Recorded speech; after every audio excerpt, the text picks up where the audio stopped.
ये बात है साल 2003 की, जब दुबई के शेख ने समंदर में दी वर्ल्ड प्रोजेक्ट की कंस्ट्रक्शन स्टार्ट की। समंदर में 300 आइलैंड्स बनाने का ये प्रोजेक्ट अर्थ शेप की तरह दिखने के लिए बनाया जा रहा था, जिसमें लग्जरी विलास, होटल्स और बीच रिजॉर्ट्स के साथ साथ वो सब कुछ बनाया जाना था जिसका अंदाजा लगाना भी काफी मुश्किल है। यहाँ तक कि इस प्रोजेक्ट की जब एडवर्टाइजमेंट हो रही थी तो उसमें दी वर्ल्ड को लैंड ऑफ पैराडाइज यानी जन्नत की जमीन का लक़ब भी दिया गया। लेकिन ये प्रोजेक्ट कंप्लीट होने के 12 सालों बाद भी आज तक ये आइलैंड्स समंदर में वीरान क्यों पड़े हैं। आज से 30 साल पहले दुबई में सिर्फ एक बिल्डिंग हुआ करती थी जिसको आज दुबई वर्ल्ड ट्रेड सेंटर कहा जाता है, लेकिन उसके बाद यहाँ back to back construction projects ने दुबई की वो किस्मत बदली कि जो शहर 100% अपने ऑयल पे डिपेंडेंट था वो अब सिर्फ 3% ऑयल पे डिपेंडेंट रह गया है। और शेख का ख्वाब भी कुछ ऐसा ही था। दुनिया की सबसे ऊंची बिल्डिंग बुर्ज खलीफा से लेकर दुनिया के पहले और आखिरी 7 स्टार होटल बुर्ज अल अरब तक दुबई का कोना कोना वर्ल्ड क्लास लग्जरी फैसिलिटीज से भरा हुआ है। जब दुबई के पास मजीद मेगा प्रोजेक्ट्स बनाने के लिए जमीन कम पड़ गई तो शेख ने रुख किया समंदर का। ये बात है 2001 की, जब दुबई पहले ही बुर्ज अल अरब बनाकर वेस्टर्न टूरिज्म अपनी तरफ अट्रैक्ट कर बैठा था। दुबई के बीचेस काफी ज्यादा फेमस होने लगे थे और बात यहाँ तक पहुँच चुकी थी कि अब दुबई के पास बीचेस की जगह कम पड़ गई। दुबई की कोस्ट लाइन जो सिर्फ 70 किलोमीटर्स पर फैली हुई थी उसको अब बढ़ाने का वक्त आ चुका था। स्टार्टिंग में प्लान ये था कि दुबई के समंदर में 3 आर्टिफिशियल आइलैंड्स बनाए जाएंगे जिनको जब स्पेस से देखा जाएगा तो उनकी शक्ल पाम ट्री जैसी होगी। पाम जुमेरा, पाम जबल अली और पाम डेरा। 2001 में सबसे पहले पाम जुमेरा पर काम स्टार्ट कर दिया गया क्योंकि शायद ये प्लान किए गए आइलैंड्स में सबसे छोटा था। सिर्फ अकेले पाम जुमेरा की वजह से ही दुबई की कोस्ट लाइन में 56 किलोमीटर यानी 80% का इजाफा हो रहा था। कोस्ट लाइन बढ़ाने का ये आइडिया दुबई के शेख को इतना भा गया कि पाम जुमेरा की कंस्ट्रक्शन कंप्लीट होने से पहले ही पाम जबल अली और पाम डेरा पर भी काम स्टार्ट कर दिया गया। इन 3 आइलैंड्स के अलावा एक और प्रोजेक्ट भी था जिसने किसी मैग्नेट की तरह पूरी दुनिया की अटेंशन अपनी तरफ खींच ली। ये प्रोजेक्ट दी वर्ल्ड के नाम से लॉन्च किया गया जिसमें टोटल 300 छोटे आइलैंड्स मौजूद थे। दी वर्ल्ड का डिजाइन अर्थ के मैप के हिसाब से रखा गया था जिसमें हर कंट्री के नाम से अलग अलग आइलैंड बनाए गए थे। 2003 में दी वर्ल्ड की कंस्ट्रक्शन का काम स्टार्ट कर दिया गया जो दुबई के साहिल से 3.5 किलोमीटर दूर समंदर की ताबड़तोड़ लहरों को रोक कर बनाया जा रहा था। दी वर्ल्ड आइलैंड्स असल में दुनिया की एलीट क्लास के लिए एक प्ले ग्राउंड होने वाला था। यहाँ पर छोटे से छोटे आइलैंड की कीमत $15 मिलियन यानी 112 करोड़ रुपए रखी गई और बड़े आइलैंड्स इनके तो क्या ही कहने। एक एक आइलैंड $50 मिलियन यानी तकरीबन 375 करोड़ रुपयों में सेल किया गया। जिस तरह दुबई को पास्ट प्रोजेक्ट्स में भरपूर कामयाबी मिली थी इसी तरह दी वर्ल्ड में भी मिली। कंस्ट्रक्शन कंप्लीट होने से पहले ही 2008 में 60% से भी ज्यादा आइलैंड्स सेल आउट हो चुके थे। लेकिन सवाल ये है कि समंदर में रेत से बने इन आइलैंड्स की इतनी ज्यादा कीमत क्यों रखी गई। पहली बात तो ये है कि ये इतना आसान काम नहीं है। ठाठे मारते हुए समंदर में एक छोटा सा आइलैंड भी बनाना बहुत मुश्किल होता है। यहाँ तो फिर दुबई ने 300 आइलैंड्स बनाए थे। सिर्फ एक आइलैंड को बनाने में इतनी ज्यादा रेत इस्तेमाल हुई थी कि उससे एक पूरा क्रिकेट स्टेडियम टॉप से लेकर बॉटम तक भरा जा सकता है। अगर पत्थरों की बात की जाए तो दी वर्ल्ड आइलैंड्स में इस्तेमाल होने वाले पत्थरों का वजन 5.5 लाख ट्रेन इंजन्स के वजन के बराबर बनता है।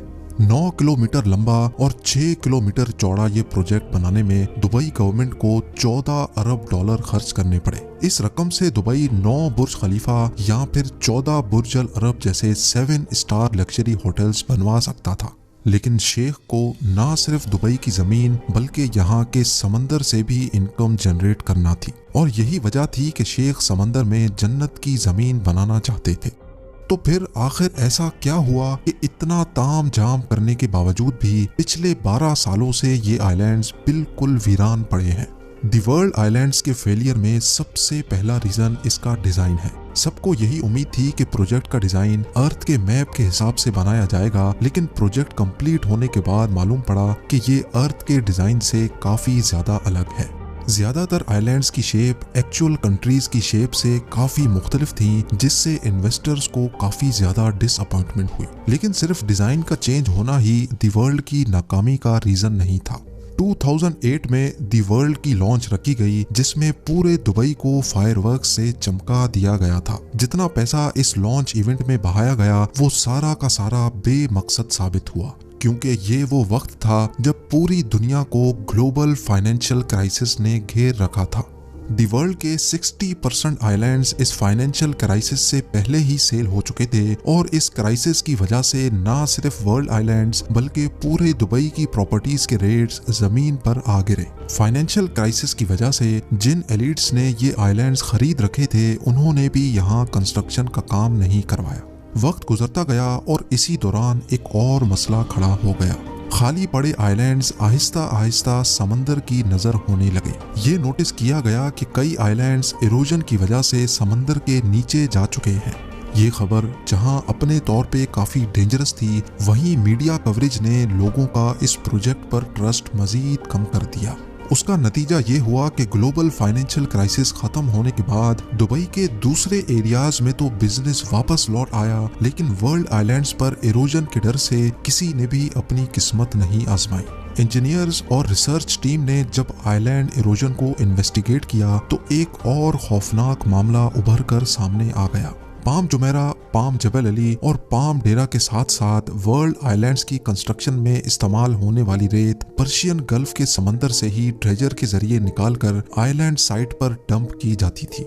जिन शैलो वाटर्स में से रेत निकाली गई थी, वहां पानी का दबाव बढ़ गया, जिसकी वजह से समंदर की वेव्स में काफी चेंजेस नोटिस की गई।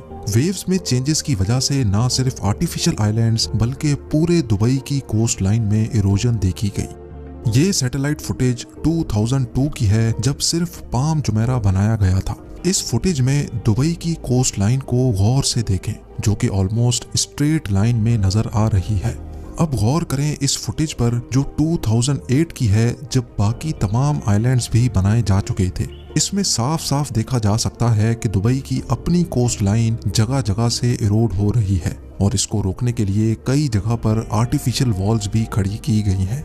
आर्टिफिशियल आइलैंड्स बनाने, दुबई की कोस्ट लाइन को डबल ट्रिपल करने और नेचर से खेलने का अमल अब दुबई पर उल्टा वार करने पर तुला है। इस मामले ने इन्वेस्टर्स, बिजनेस टाइकून्स और सेलिब्रिटीज के ट्रस्ट लेवल को इतनी ठोस पहुंचाई कि दुबई गवर्नमेंट ने तमाम आइलैंड प्रोजेक्ट्स पर फौरन काम रुकवा दिया। बात यहां तक पहुंच गई कि दुबई को पाम जबल अली के इन्वेस्टर्स को रिफंड करना पड़ा और पाम डेरा के प्रोजेक्ट को आधे में ही छोड़ना पड़ा। बेशक प्राइवेट आइलैंड का अपना ही चार्म है, लेकिन जो लग्जरी वर्ल्ड आइलैंड्स में एंजॉय की जा सकती है वो पाम जुमेरा पर ऑलरेडी लोग कर रहे हैं। आखिरकार ये दुबई का पहला आर्टिफिशियल आइलैंड प्रोजेक्ट है जो भरपूर कामयाब हुआ। कई famous celebrities already palm Jumeirah पे प्रॉपर्टीज ओन करते हैं, जिनमें famous football player David become, Shahrukh Khan और शिल्पा शेट्टी के साथ साथ कई जाने माने नाम भी शामिल हैं। लेकिन ऐसा भी नहीं है कि वर्ल्ड आइलैंड्स पर किसी ने भी अपना मेंशन नहीं बनाया। 300 में से 9 आइलैंड्स ऐसे हैं जिनको डेवलप किया जा चुका है। इनमें लेबनान आइलैंड, यूरोप आइलैंड्स और फार्मूला 1 ड्राइवर के नाम पे बनाया गया माइकल शू मेकर आइलैंड डेवलप किया जा चुका है। बाकी तमाम 291 आइलैंड्स अभी तक खाली पड़े हैं और आहिस्ता आहिस्ता समंदर की नजर होते जा रहे हैं। दुबई के शेख अपनी इस नाकामी से अच्छी तरह वाकिफ हैं और अपनी इस गलती को सुधारने के लिए नए और जदीद प्रोजेक्ट्स भी लॉन्च करने में लगे हैं। नया प्लान ये है कि पहले दी वर्ल्ड के यूरोप आइलैंड्स को डेवलप किया जाए। स्वीडन आइलैंड में 10 पैलेसेस, जर्मनी आइलैंड में 32 विलास और टोटल 78 फ्लोटिंग स्वीट्स बनाने का प्लान किया गया है। इन फ्लोटिंग स्वीट्स में टूरिस्ट समंदर के एक यूनिक एक्सपीरियंस को एंजॉय कर सकेंगे। ना सिर्फ समंदर के ऊपर बल्कि टूरिस्ट अपने अंडर वाटर बेडरूम से मरीन लाइफ से भी लुत्फ अंदोज हो सकेंगे। एक बात तो क्लियर है कि दुबई इन छोटे मोटे फेलियर से घबराने वाला नहीं है। इसकी जीती जागती मिसाल Jumeirah bay islands, museum of the future और दुबई एक्सपो 2020 की रंगीनियों में देखी जा सकती है।